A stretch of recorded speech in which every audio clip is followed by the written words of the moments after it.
Tiap tahun kita mendengar istilah tentang Ramadan Effect. Di sini bukan berarti berburu takjil ya. Di sini adalah kondisi di pasar saham. Beberapa sektor ini kita bisa lihat nanti akan terlihat aktif sekali. Konsumsi meningkat, bahkan IHSG kadang-kadang juga menunjukkan kecenderungan yang positif. Namun, pertanyaan yang lebih penting adalah apa yang sebenarnya terjadi pada saat aliran dana dan likuiditas selama periode Ramadan hingga Lebaran. Halo teman HR, kembali lagi bersama saya Haryadi Ramlan di HR Room. Di video kali ini kita akan membahas tentang Ramadan Effect, bagaimana aliran dana dan juga likuiditas bergerak di pasar modal Indonesia. Sebelum lanjut, jangan lupa ya untuk like, subscribe, dan share konten kalau teman HR merasa konten ini bermanfaat. Secara makro, Ramadan adalah suatu periode perputaran uang ya, di mana ekonomi domestik juga sudah mulai lumayan ya seperti yang tadi saya sampaikan di awal adalah berburu takjil gitu ya. Namun, kenaikan konsumsi juga kita lihat belum berarti bahwa di sini otomatis terhadap kenaikan harga saham. Nah, yang pertama coba kita bahas adalah dana retail domestik. Biasanya orang mengkaitkan dengan THR. THR sebagian masuk juga pasti ke instrumen investasi. Kenapa? Terutama bagi orang-orang yang memang cenderung berinvestasi, dana THR itu bisa aja dikaitkan ke sana ya. Aktivitas trading biasanya juga akan terjadi peningkatan. Kemudian volume transaksi retail juga bisa cenderung naik.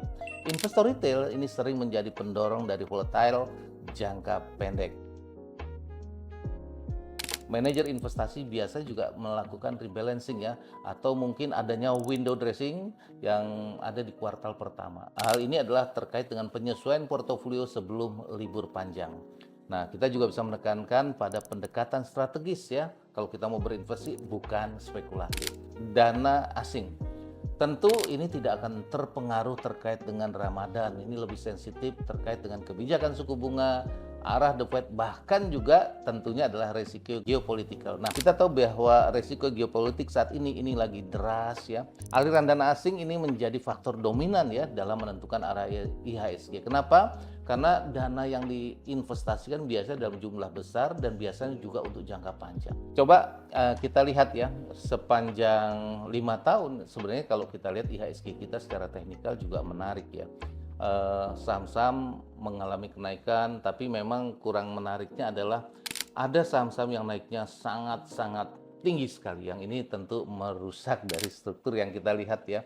Ada saham yang hanya di bawah 1000 tapi endingnya itu bisa sampai 100.000 bahkan 200.000. Itu kenaikan sekian tahun. Tapi bagi kami kenaikannya itu sangat luar biasa yang harusnya sih secara fundamental kita bisa perhatikan apakah layak ya. Sebagian orang di kondisi saat ini adalah mengurangi posisi, artinya mengurangi untuk melakukan pembelian karena ini akan berpengaruh terhadap investasinya jika perang ini tentu berlanjut ya.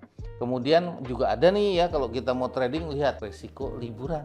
Biasanya kalau mau liburan panjang, investor mau transaksi di mana, mau nggak mau dia pindahin, bisa transaksi di money market ya, atau di tempat lain yang dianggap menguntungkan. Misalnya gini teman-teman, terkait investasi, kita bisa saja melakukan diversifikasi ya, artinya merubah menambah portofolio kita kepada beberapa industri atau kepada beberapa perusahaan. Itu lebih menarik, sehingga kalau yang satu mengalami kerugian, yang satu mengalami keuntungan, jadi kita tidak terlalu mengalami kerugian yang besar. Atau juga kita melihat rotasi, ketika portofolio kita dianggap sudah menguntungkan, maka rotasi ini kita lakukan, oh ini sudah untung nih 100%, saya coba deh investasikan ke tempat lain ya, misalnya dari saham-saham pertambangan misalnya ya, ini ke saham perbankan. Kemudian kita juga bisa melakukan peningkatan transaksi ya, misalnya kita dapat tadi ya THR, ternyata portofolio kita nilainya masih sangat rendah ya, nilai harga sahamnya, harga pasarnya, sementara valuasinya ini tinggi. Nah, ini juga kita bisa top up ya, kita tambahkan dananya sehingga nanti ketika terjadi kenaikan tentu keuntungan kita juga lebih tinggi. Kembali lagi ke rotasi, bahwa di dalam rotasi sektoral hanya yang bertahan yang bisa didukung ya, terutama adalah tentu yang fundamentalnya bagus. Nah, teman-teman juga bisa lihat terkait dari valuasi ya. Kita bisa lihat dari banyaknya emiten, valuasi itu adalah bagaimana kinerja emiten yang kita bisa lihat dari earningnya, bisa kita lihat dari price to book value-nya. Kalau memang menarik, kita juga bisa invest dari sana. Nah, ya apalagi kalau misalnya kita tahu nilai wajarnya. Jadi ada harga pasar, ada nilai wajar. Kemudian bicara bagaimana arus dana. Kalau arus dana pada saat perang seperti ini, maka kita akan bisa lihat arus dana asing akan lari dulu, hijrah ke tempat-tempat yang relatif lebih aman ya. Demikian juga investor lokal atau dalam negeri ini juga sama. Maka banyak orang sekarang berburu emas, masih dan emas juga mengalami kenaikan yang sangat tinggi. Nah, jadi Ramadan ini bisa menjadi katalis jangka pendek ya, tetapi arah pasar tetap ditentukan oleh likuiditas, arus dana yang masuk dan juga fundamental yang tadi saya sudah sampaikan. Pertanyaannya adalah bukan apakah Ramadan efek ada atau tidak ada, bukan ya. Tapi pertanyaannya adalah apakah kita bisa memahami struktur pasar yang ada di baliknya. Nah, jika Anda atau teman-teman ingin pembahasan lebih mendalam tentang dinamika likuiditas dan struktur pasar, silakan yuk tulis di komentar ini.